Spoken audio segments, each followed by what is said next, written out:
Hey, what's up, everybody? I'm here to give you guys my marquee matches reviews, and in this episode, I'm going to be reviewing the WWE Extreme Rules match from WWE Extreme Rules 2016 between Roman Reigns and AJ Styles. Let me start talking about the build-up. Roman Reigns had won the WWE World Heavyweight Championship at WrestleMania 32. This has been the third time he had won it. And AJ Styles, who had debuted in the WWE at the Royal Rumble of 2016, and obviously he was kind of making his name in WWE. But then what happened is, ironically enough, when AJ Styles actually debuted, the first person he went face to face with in a WWE win was Roman Reigns. So yeah, definitely interesting right there. Roman Reigns and him went at it in the Royal Rumble match. But then on the Monday Night Raw after WrestleMania 32, AJ Styles had won a number one contenders match to face Roman Reigns at Payback for the WWE World Heavyweight Championship. And yeah, he had won and around the same time, his old Bullet Club teammates, Luke Gallows and Carl Anderson, debuted in WWE. They took out the Usos, and they also took out Roman Reigns. And people were speculating whether or not AJ Styles was in on it with them, with Gallows and Anderson, since Roman Reigns was his opponent, and the Usos were close to Roman Reigns since they were his cousins. So this led to a six-man tag team match on an episode of... Actually, no, it didn't. So it led to, like, more questionable things about it. Gallows and Anderson had defeated the Usos on, like, the go-home show of Raw before Payback. But then what happened was, at Payback, AJ Styles had said that he wasn't with Gallows and Anderson, but he was happy to see them in WWE, and they are always good friends. But he wants to win his first WWE World Heavyweight Championship the right way, because the whole storyline was AJ Styles had won every major championship everywhere he ever been, except in WWE. So at Payback, Roman Reigns, though, had retained his WWE World Heavyweight Championship over AJ Styles, even with the interference of Gallows and Anderson and the Usos. But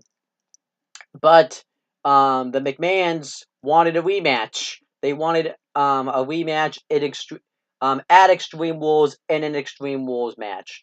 And then we had a six-man tag team match. It was where the club defeated Roman Reigns and the Usos. And then eventually they kind of went back and forth with their victories.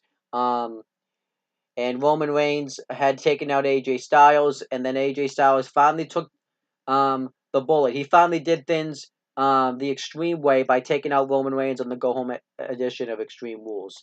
And pretty much this was kind of a whole thing where it was the bloodline versus the club.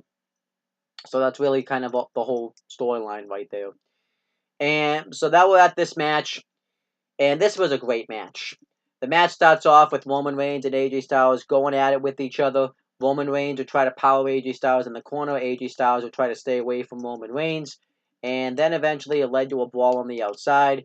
Roman Reigns threw AJ Styles like over the top turnbuckle, which was really cool. AJ Styles attacked Roman Reigns, hit like a corner clothesline right on the German announcer's table. Hit a clothesline, setting himself and Roman Reigns into the crowd. They blowed into the crowd for a while. Roman Reigns hit a couple of right hands, threw him into like the guardrail. Styles threw a chair at Roman Reigns. They battled over at the kickoff arena. And I also forgot to mention that this Marquee Matches was hosted by Charlie Caruso, and the commentary team was JBL, Michael Cole, and Byron Saxton. Forgot to mention that.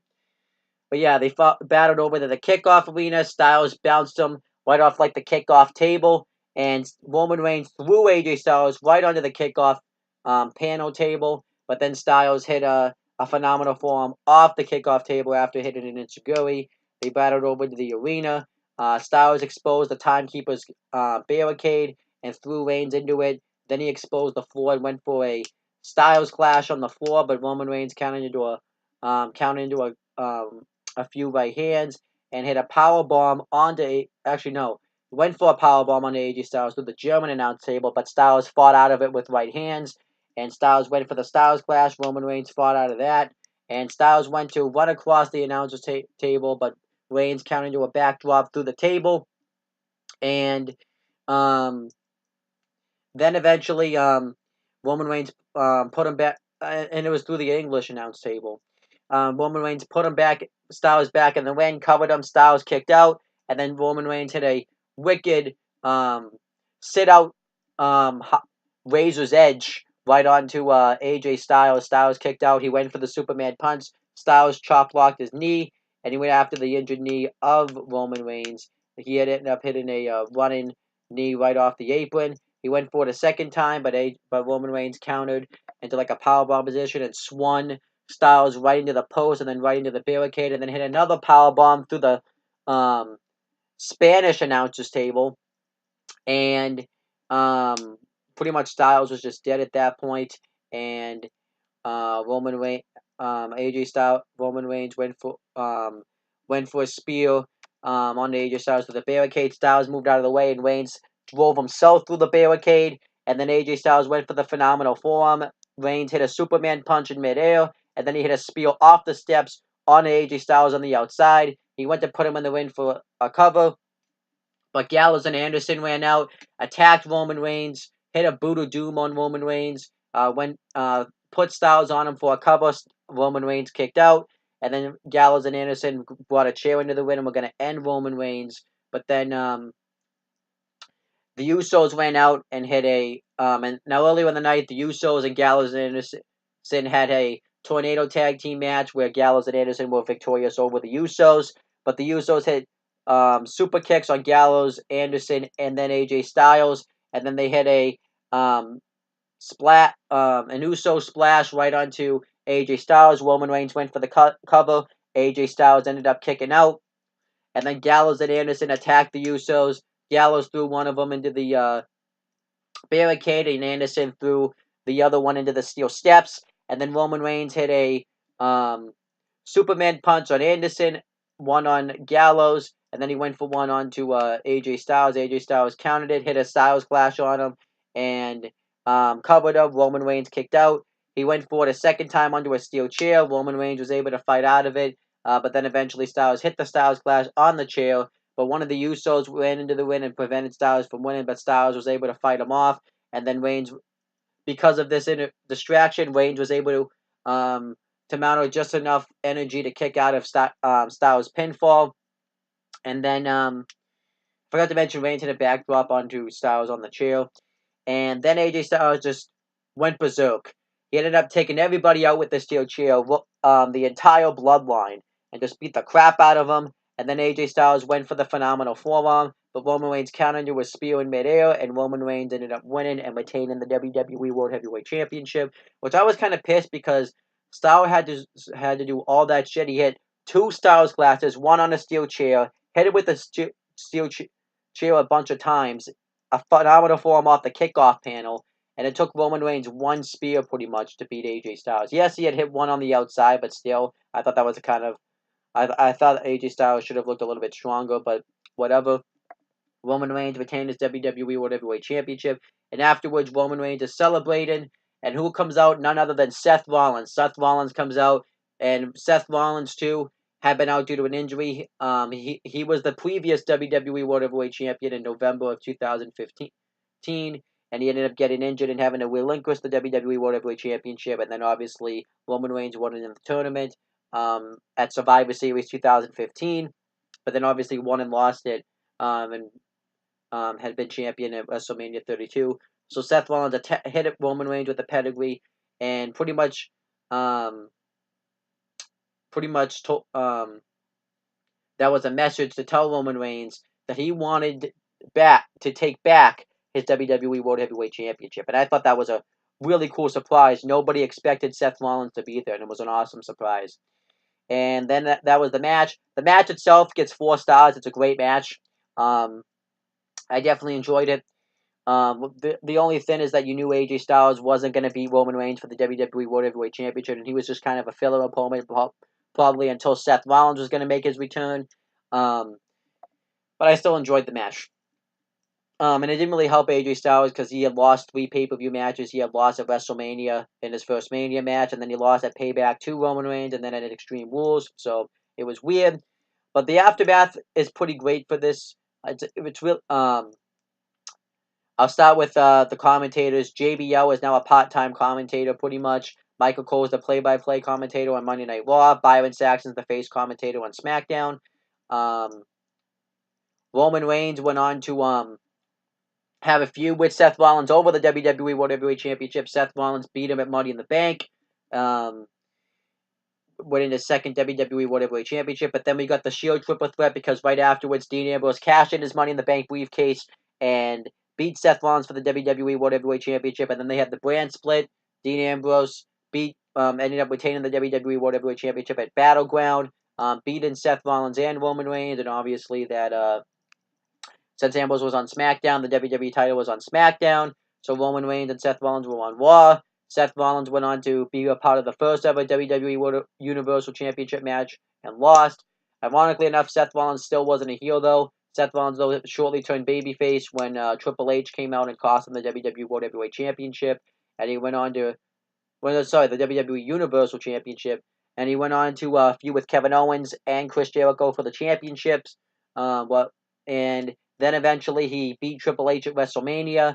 And then he had a pretty mediocre 2017. The Shield ended up reunited. And then he's had a great 2018, had great matches, was just recently the Intercontinental Champion, and he's the #1 contender to Dolph Ziggler's Intercontinental Championship. As for Roman Reigns, I already kind of mentioned his beginning portions. He went on to win the United States Championship at Clash of Champions 2016, and held that title until January of 2017, losing it to Chris Jericho. Then he went on to beat The Undertaker at WrestleMania, didn't really retire him. Had a feud with Braun Strowman. That went on for a while. And then they were building him up to win the Universal title, beating guys like John Cena and stuff like that. And then eventually, when the Shield reunited, he won the Intercontinental Championship from The Miz. And then eventually he won the Elimination Chamber to face Brock Lesnar for the Universal title, lost at WrestleMania and the Greatest Royal Rumble. And then eventually he's just now having a match with Bobby Lashley at Extreme Rules. Roman Reigns has had a really forceful time frame from this point.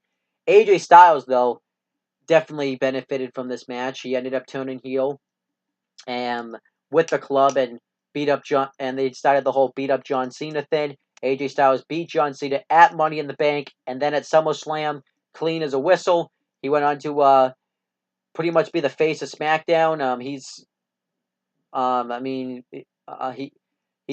said he is the face that runs the place, and SmackDown's the house that AJ Styles built. He went on to beat Dean Ambrose at Backlash 2016 to win the WWE title and pretty much beat Dean Ambrose in all Ambrose's rematches. Lost the title to John Cena at the Royal Rumble 2017. Had a pretty good WrestleMania match with Shane McMahon at WrestleMania 34. Actually, a great WrestleMania match with Shane McMahon at WrestleMania 34.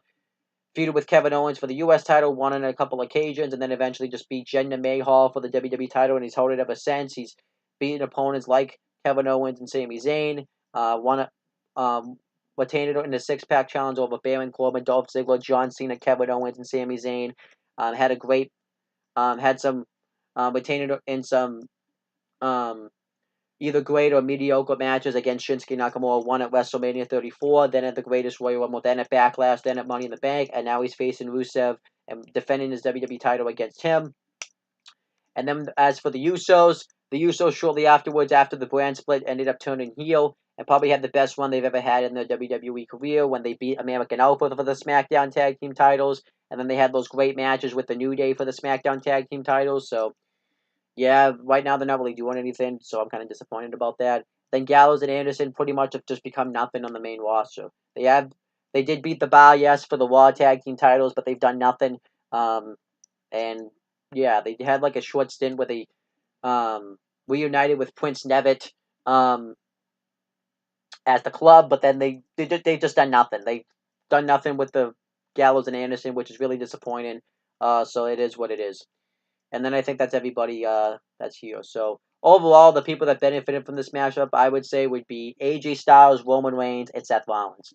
But that's pretty much it, guys. That's pretty much my review of this Marquee match. Thank you guys for watching this video. Please make sure you guys like, comment, and share this video for more. So people will watch it. Make sure you guys subscribe to this channel for more content and click on the bell so that way every time I upload a video, you guys will get the notifications for it. And make sure you guys do the same thing for my CM Brothers and the One the Talkinator YouTube channels.